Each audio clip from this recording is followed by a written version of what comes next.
Nous avons démarré le conseil présidentiel où un bilan a été fait. On s'est rendu compte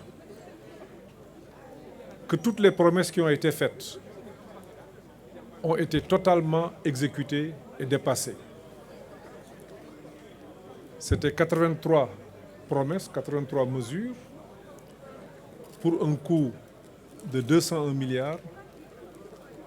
Aujourd'hui, l'État a investi plus de 650 milliards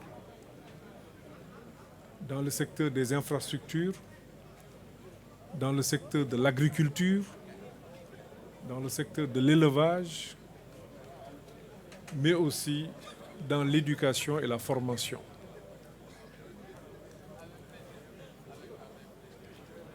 Il n'empêche qu'il y a encore beaucoup de choses à faire ici, dans cette région. C'est pour cela que nous avions proposé au chef de l'État un plan triennal où il était possible d'engager immédiatement 374 milliards qui sont déjà dans notre programme triennal d'investissement. Le président a réajusté ce chiffre à la hausse. Il estime que l'université de Tambacounda doit démarrer. C'est l'université du Sénégal oriental où, d'une prévision de 18 milliards, le président a estimé qu'il faut aujourd'hui, tenant compte de ce qui a été fait dans d'autres régions, que le gouvernement s'engage un peu plus. Il en est de même pour l'hôpital de niveau 3.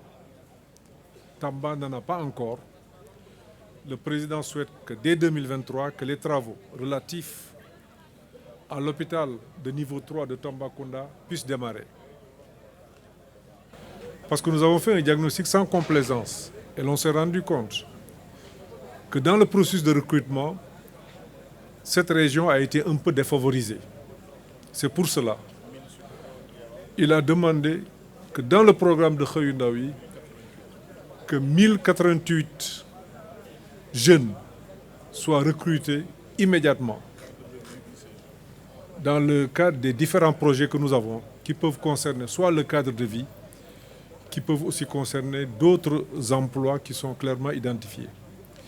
Il a aussi demandé à nos structures financières, l'ADER ou les 3 FPT, de renforcer aussi les moyens mis à la disposition de Tambacounda, parce que là aussi, par souci d'équité et par souci de transparence, il estime que Tamba devrait en avoir un peu plus comparativement aux autres régions qui certainement ont pu bénéficier de